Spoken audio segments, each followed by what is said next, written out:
Hey friends. Well, I've got a nice cringy one for you today.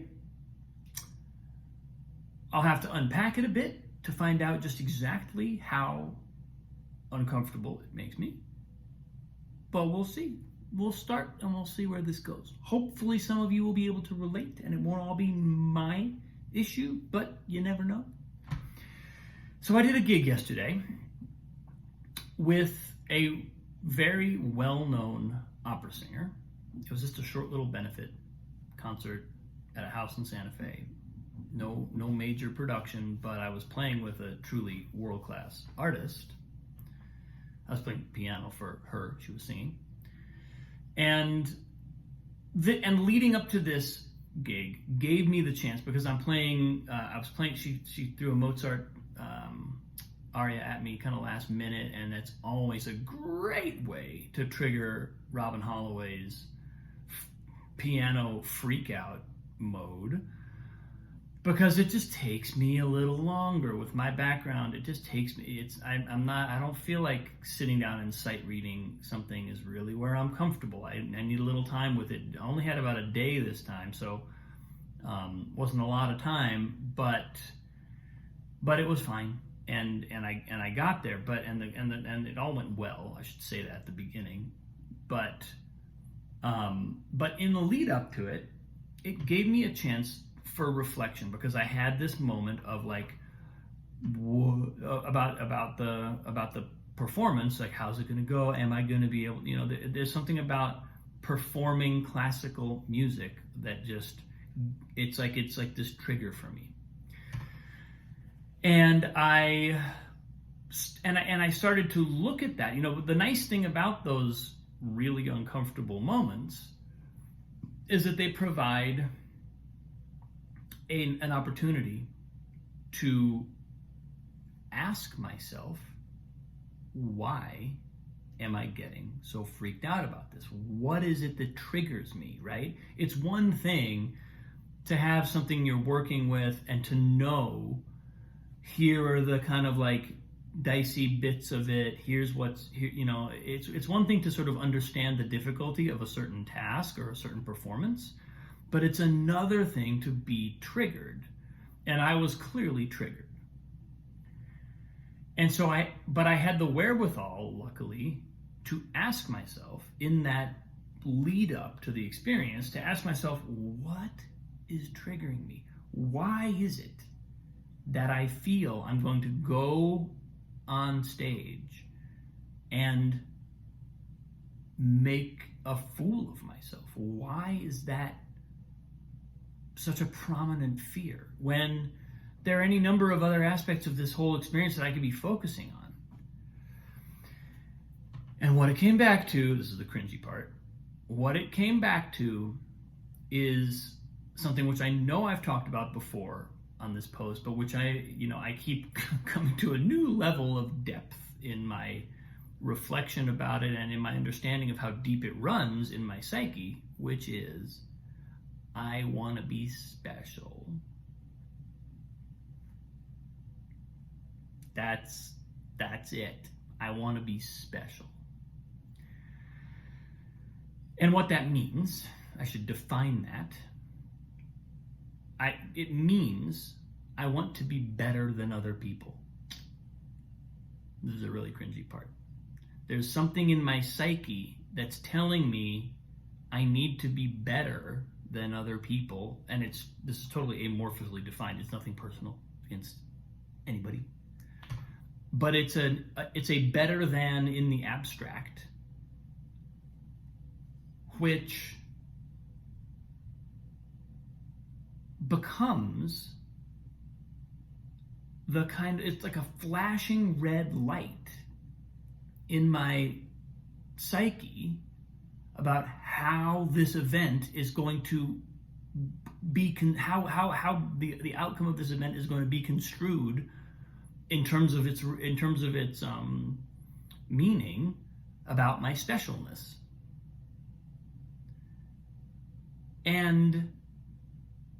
And again, so I say that something like a performance like this, where there is some nervousness about it is an opportunity, because it brought this out. I was able to see this. It's the kind of thing where I very easily, I could have easily missed this. It's a feeling that's been so standard in my experience of performing that it almost feels like wallpaper. It almost just feels like a thing that happens, like a cosmic force outside of myself. It feels like, it has felt in the past, like something totally out of control, totally beyond my capacity to control. It's like a tsunami of this type of anxiety and this type of fear of maybe not affirming something washes over me and wreaks havoc with all the preparation I've done, wreaks havoc with all the actual kind of skill and agency that I know I have and that I do exhibit. It takes it and just tears it all to shreds and renders me really kind of dysfunctional. And I've played entire performances in that state, and it's torture. It's like the kind of thing where you want to quit being a musician. You want to quit being an artist when you feel like that. And again, luckily, I saw this, and I was like, oh no, oh God, oh, ow, what?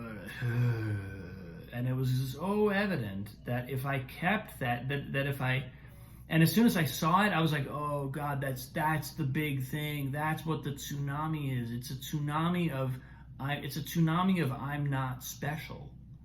That literally just like bowls me over. If I'm in a situation where for some reason I've attached my ability to do this thing, to like play 4 pages of a Mozart aria, that means I'm special. For whatever reason, that's what my mind has equated with my uniqueness. And so this is where it gets this is where I drew a number of connections that I had not drawn before, which is, in order to be special, I have to be, this is the better than other people part, I have to be better than other people, and I need to be better than other people in order to have value as a human being. So in other words, my self-worth is attached to that. It's attached to that need to be special. Ugh. Right? What are you supposed to do? And so then literally every time there's an event that my mind has defined as one in which my specialness is to be verified or proven, becomes an event that's impossibly high stakes. Because now, if it turns out that I'm not special, if I'm not up to the task of proving this betterness, vaguely defined superiority, specialness, then I don't have any value. And so, again, it's like it's really fun to see this stuff about yourself. It's really just a barrel of laughs, let me tell you. But what I also observed in this was, because I was like, okay, now can I see this, and how can I see this without immediately judging myself as being like a fucking horrible narcissist? Which I don't, whatever truth there may be to my condition, let's call it, I don't think that kind of judgment is helpful, because it's gonna repel me from being willing to look at it. But what I discovered very quickly was, when I reflected, was this is, at its core, this isn't like a moral failure to be a more selfless person. This is an error in my engagement with the spiritual laws of physics, which is I'm looking for affirmation of my specialness outside myself. And as long as I'm doing that, Of course, I have to be better than other people. Of course, I have to somehow prove in the external world where everything is finite and limited that I have value. Well, value in the external world is hierarchical. Value in the internal world, value in the space of the infinite consciousness of the heart is not hierarchical. It's not limited in that way. So it's a way better source of self-worth. It's just a way better place to locate our self-worth, our sense of identity and our sense of value is that in that internal space. Because as soon as it's external, we lose control of it because we don't control the external world. We lose the capacity to feel that we have any agency in determining it because so many factors are gonna constantly be at play. And so my condition is understandable. It's just really unfortunate. And so as I was going into the event, I started asking myself, well, what if it's not true that I need to be special to be valuable? What does that feel like? And there was a little bit of a flinch when I first asked that question. Ooh, do I want to be not special? Do I want to have just value? Not special value, but just value? I don't know. My ego is skeptical of that. So it shows you there's resistance there. Number two, what if this event, what if my performance on piano has no bearing on whether or not I'm special or valuable? What if I disconnect my creative output, my creativity, my expression from my sense of value and particularly from my sense of specialness? And I would say that I was successful in actually maintaining that and holding that perspective up to the performance and even through the performance. It reframed the performance in a very helpful way. There was still some of that there. I could feel there was a kind of tug of war going on within me. But because I had seen it so clearly, because it was so dead obvious what was going on. And it was kind of like, I saw the really uncomfortable bit about needing to be special and that means better than other people. Then I saw the bit about this is really just something mechanical happening. It's like I'm locating my source of value in the wrong place. I'm not a morally derelict human being. I'm just making an error. Because I saw that clearly and I was willing to let it in, it freed me up to be able to perform, to play from a different place. And again, there was a bit of a tug of war because I think my ego's not yet free of this. It's something that I said early on in the post that it goes deep because it really does go deep. This is something that feeling of the tidal wave consuming me with, this kind of like overly crazed infusion of anxiety and dysfunction. That's a very familiar feeling. It's been with me a long time, and I would say I've made major strides in moving through that, and there's another level now, and it runs deep enough that it was still very present, and it was still something that when I saw it, it was still a new epiphany. Oh wow, that again. So that's where I'm at, and that was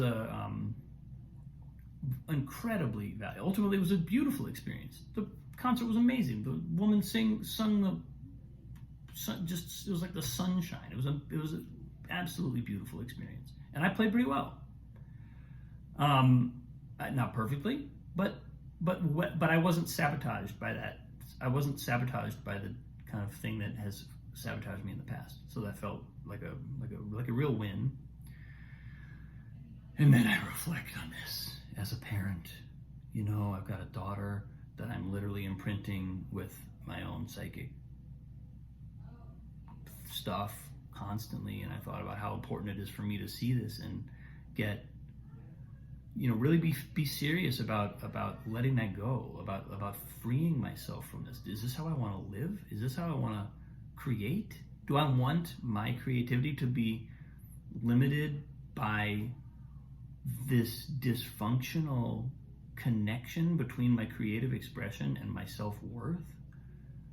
What a horrible limitation. What a sad way to have a career.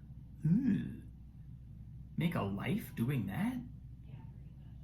That just sounds miserable. When all the beauty and all the joy and all the love of the music and the work has nothing to do with that. My love of the doing of the craft has nothing to do with all that. It's just I've got this association that that certain kind of threshold moments have to mean this, or else it means I'm not, you know, blah blah blah. So there are any number of ways in which I said I'm going to be unpacking this, because it ripples into my life as a parent, it ripples into my life as a creator, it ripples into my relationship with my wife, it ripples into my relationship to finances. There's any number of ways in which this connection, this special-holic, I'm calling myself a special-holic, is a destructive force in my life, very recognizably. And so I'm looking at it, and I'm going to try and make a practice of just seeing, okay, when that feeling comes up, knowing what's going on and asking those kind of key questions, like what does this mean? What does this have to mean for me to be here? And what is this? And is that true? You know? So thanks for watching, people. It was a long one. It's a big one for me.